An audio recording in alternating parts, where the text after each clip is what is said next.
मुंबई के मलाड क्षेत्र में भंडारवाड़ा के स्नेहल सदन सोसाइटी चौल को अवैध तरीके से तोड़कर कई परिवारों को घर से बेघर करने वाले बिल्डर से स्थानिक लोगों में काफी नाराजगी दिखाई दे रही है। दरअसल मलाड की स्नेहल सदन सोसाइटी की इस चौल को बिल्डर जबरदस्ती तोड़वाकर यहां पर एक बिल्डिंग खड़ी करना चाहता है, जिसका सोसाइटी वालों ने जमकर विरोध किया, जिसके चलते बिल्डर और कई प्रशासनिक अधिकारियों द्वारा सरकारी नियमों को ताक पर रखकर यहां पर तोड़क कार्रवाई की गई, जिसकी वजह से कई परिवारों को आज घर से बेघर होना पड़ा है। पेश है हमारी एक खास रिपोर्ट। ये एक्चुअली सिटी सर्वे नंबर 345 का एरिया है, जिसमें स्नेहल सदन ये प्रोजेक्ट खड़ा किया गया है। ये 4 सिटी सर्वे को मिलके एक प्रोजेक्ट खड़ा किया गया है। एक्चुअली इसमें बहुत सारे टेनेंट ऐसे हैं कि उनकी लैंड ओनर के साथ जो बोगस है उनके साथ बांद्रा सिविल कोर्ट में केस चल रही है। आज तक उसका भाड़ा किसी ने नहीं ले पाया और बाद में जब SRA डिक्लेयर होने के नाम पे वो लोग केस कैंसिल कर रहे हैं, पीछे ले रहे हैं और सरकार हमें नुकसान भरपाई 200 रुपया दे रही है। जो 15 साल केस चली, हम लोग कोई लैंड हमारे पास पैसा पड़ा नहीं है, केस भी वही डालने वाला है, बाद में केस वही पीछे लेने वाला है, उसके लिए 200 रुपया नुकसान भरपाई सरकार दे रही है। उसके अगेंस्ट में हमने बहुत सारे प्रूफ जमा किए, जिसमें RTI द्वारा ये सिटी सर्वे नंबर जो स्लम डिक्लेयर है क्या, जो गोरेगांव का कलेक्टर बोल रहा है कि जैसे कि 345, 42 ये गलीच वस्ती घोषित नहीं है। ये आज की तारीख में 27/8/2012 का लेटर है। उसके ऊपर बांद्रा जो SRA है उसने भी हमें लिख के दिया है 341, 42 ये क्षेत्र झोपड़पट्टी पुनर्वसन क्षेत्र म्हणून घोषित झालेलं नाही। उसके बाद कलेक्टर को हम लोग हमारे पार्ट के बारे में पूछते हैं कि ये स्लम डिक्लेयर है क्या, उसमें भी वो बोल रहा है कि ये स्लम डिक्लेयर नहीं है। ये जो सिटी सर्वे नंबर है स्लम डिक्लेयर नहीं, यहाँ का ये 44 का है और 41, 42 का वहाँ का है। यानी 2 सिटी सर्वे जब डिक्लेयर ही नहीं है तो हम रूम कैसे खाली करें। बराबर। उसके अगेंस्ट में हम लोग ने बिल्डर के साथ स्नेहल सदन में बहुत सारी मीटिंग्स हुई, आगे वाले बहुत सारे लोग हैं, पर आज तक जो यहाँ टेनेंट है इसमें किसी का भी साइन नहीं है, किसी का भी साइन नहीं। वो पेपर मैं आपको दे रहा हूँ। एक्चुअली इसमें जो अध्यक्ष और खजिनदार बता रहा है ये माधवराव पाटिल और दूसरा है विजय नानजी गाला, और हमें जो धमकाया जा रहा है आज की तारीख में उनका नाम है किरण केनी और सेक्रेटरी राजू कुड़तरकर, इनका नाम बता रहा है। किरण केनी जिसका ये चाल में कोई भी रूम नहीं है, उसको उन्होंने अध्यक्ष बनाया। किस बेस पे? जो टेनेंट यहाँ रहते हैं उनमें से कोई अध्यक्ष खजिनदार बन सकता है, ये तो मुझे भी मालूम है, उसमें से नहीं है। उसके हिसाब से हमें धमकाया जा रहा है। और इसमें जो वो दादी माँ बोल रही थी उनके साथ जो हुआ हादसा उसका NC वगैरह सबका पेपर्स है। और आज हम लोग सचिन बाबा ऐसे भी मिले थे, उनको भी एक लेटर पुटअप किया तो उन्होंने उनके नाम के साथ। हमारे स्टूडियो में रेखा मोरे है, जिनके पिताजी मालाड वेस्ट के भंडारवाड़ा में 50 सालों से रहते हैं, जो सीनियर सिटीजन है। उनके भाई और बहनों ने मिलकर बिल्डर से मिलीभगत कर उनको घर से बेघर कर दिया है। आइए जानते हैं उनसे, रेखा मोरे से, कि किस तरह से उनके ऊपर ये हादसा हुआ, उनके साथ ये घटना घटी है, क्या बात है। सरकारी अधिकारी और पुलिस ने और बिल्डर ने मिलकर उनके साथ किस तरह से उनको रास्ते पर बिठाया, उनसे जानते हैं। मैं रेखा नरेश मोरे, हनुमंत रघुनाथ टाकले की लड़की। तो हम लोग ने क्या कहा कि जो 32 रूम का है 344, 1 to 16 इस लैंड में जो 32 रूम का चौल है, तो पांचों भाई बहन ने क्या किया, हमें आपका घर ही चाहिए। तो पापा बोले नहीं, मैं अब मेरा घर नहीं दूंगा, क्योंकि मेरे पिताजी वहीं पे गुजर गए। तो उनकी जो आस है, मेरी जो इमोशन है, भावना है, उसको छोड़कर मैं दूसरी जगह पे नहीं रह सकता। चाहिए तो 32 रूम आप ले लो, मैं जिधर रहता हूँ वही उसमें मैं खुश हूँ। तो लास्ट में फिर ये ऐसे करके कंसेंट हम लोग के कोर्ट में आउट ऑफ कोर्ट सेटलमेंट में सैंक्शन हो गए।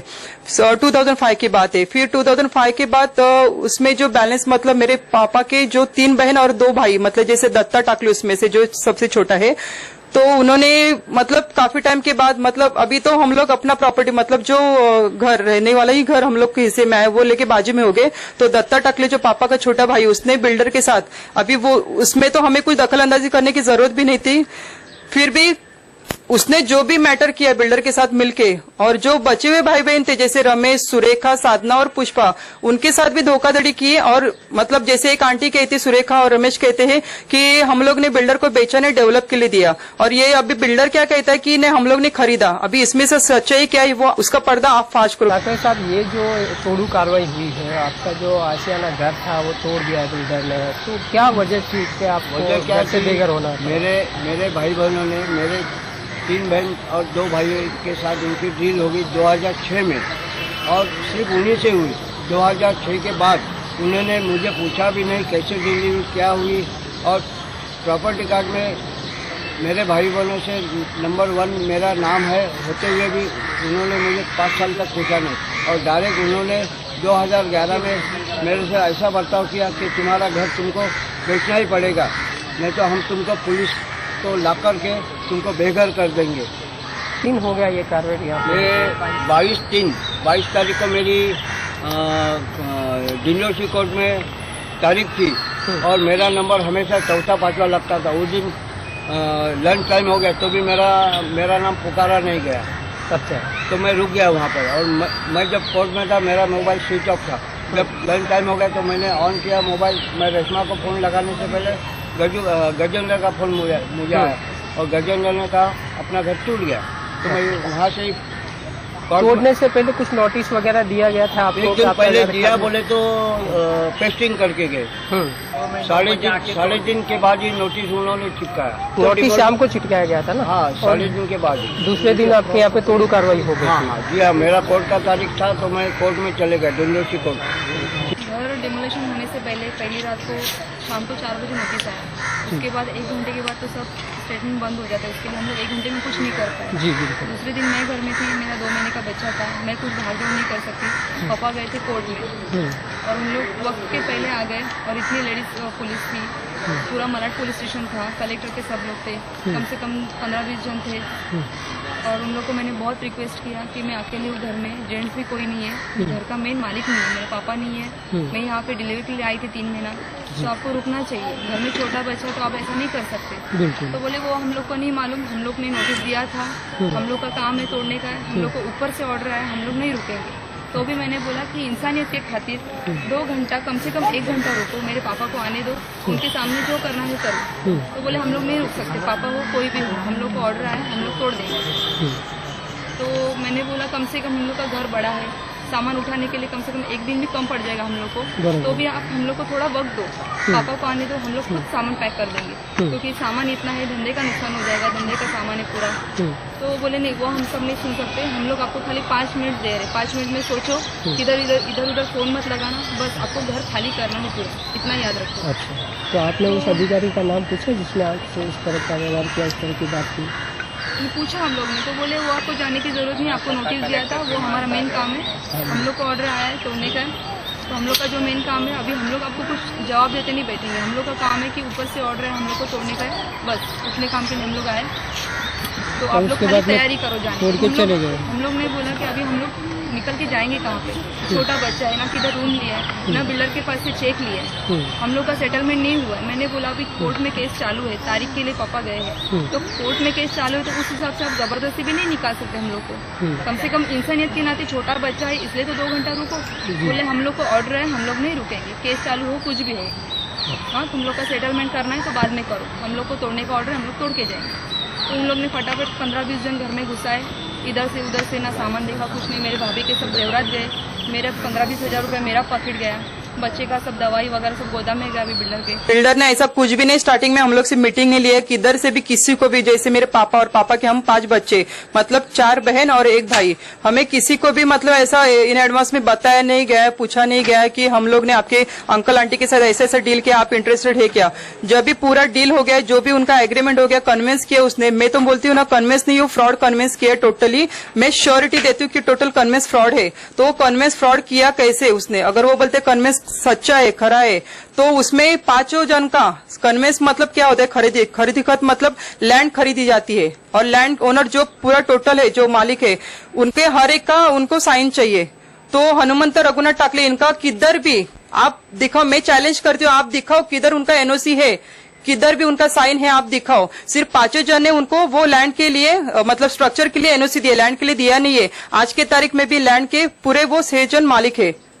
तो किस तरह से वो कन्विंस किया और किस तरह से उन्होंने एसआरए वहां पे लेके आए, किस तरह से वो स्लम घोषित किया उन्होंने, बस मुझे इसका मतलब ओपिनियन चाहिए। क्या आपको जब ये जानकारी मिली, आपके पिताजी को जब ये जानकारी मिला कि बिल्डर ने ये जगह ले ली है और ये सारी स्कीम वहां पर चलाई जाने वाले, तो उसके बाद में आप कभी कौन से गवर्नमेंट के अधिकारी या बीएमसी के अधिकारी या म्हाडा के अधिकारी या एसआरए के अधिकारी या कोई मंत्री, संबंधित मंत्री इनके पास गए और जाने के बाद क्या आपको जवाब कुछ दिया या कुछ संतुलन किया, आपको बताइए। जैसे ही हमें पता चला कि बिल्डर का आदमी मतलब स्टार्टिंग में माधवराव पाटिल जो राष्ट्रवादी कांग्रेस के है पॉलिटिक्स के, और फिर विजय नांजेकला, ये दोनों ने मिलकर ये स्टार्टिंग मिली भगत की है। मैं तो बोलती हूँ ना, ये बोलते ना कड़ी सा नारद, वैसे ये लोग ने भूमिका निभाई है इस रोल में। तो उसके बाद उन्होंने ये मतलब हैंडल किया मुकेश मकवाना को। अभी मैंने ऐसे सुना है कि मुकेश मकवाना भी खुद नहीं हैंडल करने वाला, वो भी और किसी को देने वाला, ऐसे सुना है, फैक्ट पता नहीं मुझे। तो ये मतलब जो विजय नांजेकला, माधवराव पाटिल ने जब ये सब कुछ किया मिली भगत, तो उसके बाद विजय नांजेकला आए पापा के पास और बताया कि ऐसे ऐसे हम लोग ने किया है, तो आपका क्या कहना है। तो पापा बोले जो भी आपने मेरे भाई बहनों के साथ किया है, जो भी लिए उसका एग्रीमेंट दिखाओ। तो उसके बाद उसने 2006 में जो भाई बहनों के साथ कन्विंस किया, पापा के भाई बहनों के साथ, तो उन्होंने उसका एक बंच दिया। वो बंच देने के बाद हम लोग, मेरे पापा ने वो एक एडवोकेट को दिखाया। वो स्टडी करने के बाद एडवोकेट ने बताया कि ये तो टोटल फ्रॉड कन्वेंस है। कन्वेंस का मतलब क्या होता है, पूरा जो जमीन के जो भी 6 भाई बहन है, मतलब 3 बहन 3 भाई, 6 का चाहिए, क्योंकि आपने सिर्फ स्ट्रक्चर का मतलब हिस्सा किया था, जमीन का नहीं किया था। किसी भी तौर पे पेपर पे भी नहीं दिख रहा है कि जमीन का आपने मतलब डिस्प्यूट किया है। तो अगर जमीन उसने लिया है तो आपका भी एनओसी होना चाहिए 101%। आपके एनओसी के बगैर ये कन्वेंस मायना नहीं रखता है। क्या जिस समय ये बिल्डर ने तोड़ने के लिए जो नोटिस दी, उसके बाद आपको नोटिस कब मिला और उसके बाद क्या हालत क्या है? अभी एक्चुअली हमें गोरेगांव के कलेक्टर जो संजय सरोदे, उन्होंने नोटिस 21 को दिया। 21 को आफ्टरनून नोटिस हमारे पिताजी के घर पे आया और पापा के हाथ में रात में मिला। लेकिन 24 घंटे का अगर नोटिस है तो 24 घंटे मतलब कौन से टाइम में कंप्लीट होते हैं। जैसे आज आफ्टरनून में मिला मुझे 21 को, तो 22 को आफ्टरनून में कंप्लीट होता है।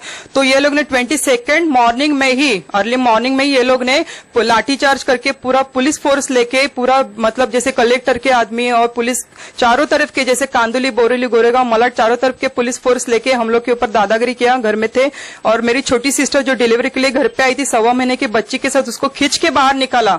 ये कौन सा तरीका है इंसानियत का? हाँ, जरा भी इंसानियत नहीं है। मतलब बिल्डर के पास आज पैसा है तो बिल्डर सही है, हाँ, और सरकार को ही मदद करेगी, ये पुलिस का कहना है। जैसे मलाड पुलिस स्टेशन के प्रभु साहब है, वो क्या बोलते हैं, सरकार है हम लोग और वो सरकार है, जैसे कलेक्टर, तो हम लोग उसको ही सपोर्ट करेंगे। तो मैंने कहा ये सर्वसामान्य जनता कहाँ पे जाएगी?